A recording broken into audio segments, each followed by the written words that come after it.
বিহু বুলি মানে এনেকৈ মানে পিঠা পনা নবনাকৈ কোনে থাকিব পাৰে অসমবাসী গোটেই অসমবাসীয়ে মানে কি এইকেইদিন পূৰা মানে ব্যস্ত আৰু যিহেতুকে সময় পোৱা নাছিলোঁ তো মই ভিডিঅ' মানে দিব পৰা নাই এইকেইদিন তো আপোনালোকে বাৰু পিঠা পনা বনাই মানে বিহু পালন কৰিনে ক'বচোন পালন কৰিলে নে নাই আৰু বাৰু মই পিঠা বনোৱা ভিডিঅ'টো মানে কৰি থৈছিলোঁ যিহেতুকে সময় পোৱা নাছিলোঁ সেইকাৰণে দিয়া নাছিলোঁ আৰু মোৰ এই ভ্লগটি আপোনালোকে যাতে মৰম দিয়ে সেয়ে আশা কৰিলোঁ আৰু আপোনালোকে প্লিজ যদি মোৰ ভিডিঅ'টো ছাবস্ক্ৰাইব কৰা নাই এতিয়ালৈকে ছাবস্ক্ৰাইব এটা কৰি দিব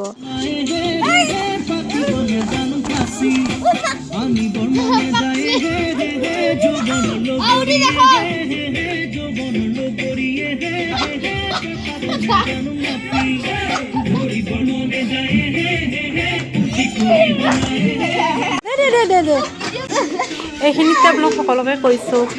মানে আপোনাক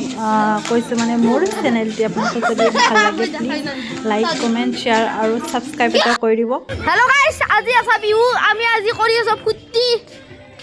এতিয়া বা কেইটা বাজিছে আমাক সৰু যাবৰি আছে হেল্ল' ভাইটি অবাক মুখৰ পৰা থোৱা হ'লে আছে একদম এনেকুৱা এবাকে মাই অলপ কৈ দে কিবা পাত্তাতো যাওঁ গাইছ তুমি কিবা ক'বা হেপী বিহু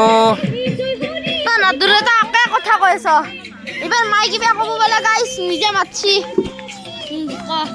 মাঘ বিহুৰ উৰুকা নিশা আপোনালোকে বাৰু কেনেকৈ কটা ক'ব দেই আমি এনেকৈ আজি পূৰা কটাম দেই আৰু গাইছ এটা বস্তু দেখাব চাওক জুই সৰু আৰু মই পিন্ধি আছোঁ পাপা চুইটাৰ মই দেখাই দিব দেখাই না মই আছি চাওক গাইছ কিমান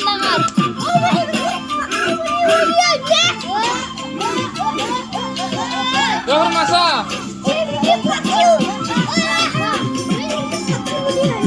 খাবলে মনে যায়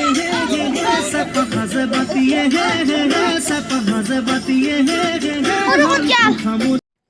বাৰু এনেকৈয়ে ৰাতিটো যিহেতুকে মানে ৰাতি হৈ আহিছে তো ৰাতিপুৱা আকৌ সোনকালে জল্দি জল্দি উঠিব লাগিব আৰু আপোনাৰ ভিডিঅ'টো চাই থাকক সম্পূৰ্ণ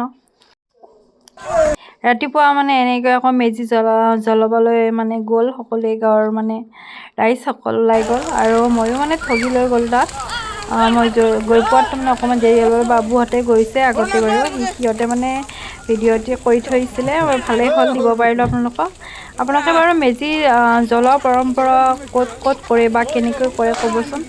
আমাৰ মানে এইটো পৰম্পৰা আছে মানে প্ৰায়ভাগ ঠাইত মানে কি হৈছে মেজি জ্বলোৱা প্ৰক্ৰিয়াটো বহুততে নাই মানে মই জনাত মানে প্ৰায়ভাগ ঠাইত নোহোৱা হৈছে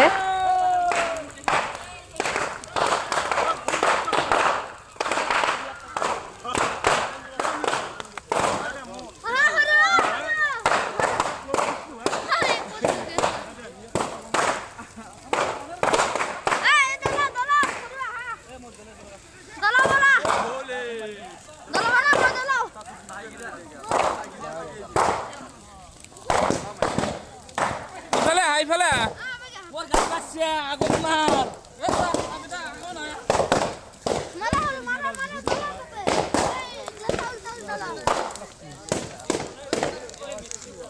এনেকুৱা এটা দিন মানে যি মানে কি গাঁৱৰ ৰাইজসকল সকলোৱে মানে কি একগোট হয় আৰু এনেকুৱা এটা পৰম্পৰা ন প্ৰায়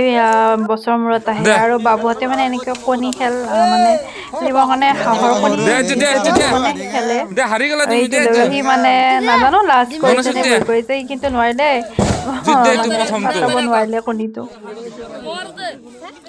আৰু এই মেজি জ্বলোৱা মানে এক্সাইটেড হৈ থাকে মেজি জ্বলোৱা মানে সৰু ল'ৰাবিলাক সৰু ল'ৰা ছোৱালী ডাঙৰতকৈ বেছি এক্সাইটেড হৈ থাকে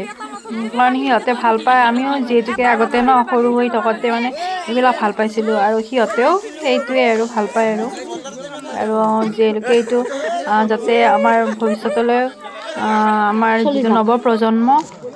সিহঁতে মানে জানি থাকিব লাগে যিহেতু বিহু পৰম্পৰাটো আগলৈ যাতে চলি থাকে সেয়ে কামনা কৰিলোঁ নৱপ্ৰজন্মই আগুৱাই লৈ যাব লাগিব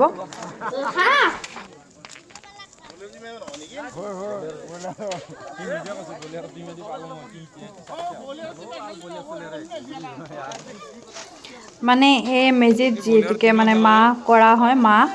মাহ যিটো থাকে ন ঘৰৰ মানে যিটো অৰিজিনেল মাহ বা বজাৰৰ পৰাও পায় বাৰু, পোৱা যায়। তেনেকৈ মানে কি চাউলৰ সৈতে আৰু মানে কি তাতে জুইত যিহেতুকে দিব লাগে ন, ভাল বুলি কয়। তো তাকে তাৰপিছত আৰু এনেকুৱা মানে কি গাঁৱৰ মানে ডাঙৰ সকলক মানে ধৰক ঘৰৰ ডাঙৰক সেৱা সৎকাৰ কৰি কিনে আৰু বিহুটো মানে আমি আৰু আদৰিম আৰু ঠিক আছে, আজিৰ ভিডিঅ'টো ইমানতে ৰাখিলোঁ। Bye bye. আৰু মোৰ ভিডিঅ'টো প্লিজ ছাবস্ক্ৰাইব কৰিব সকলোৱে।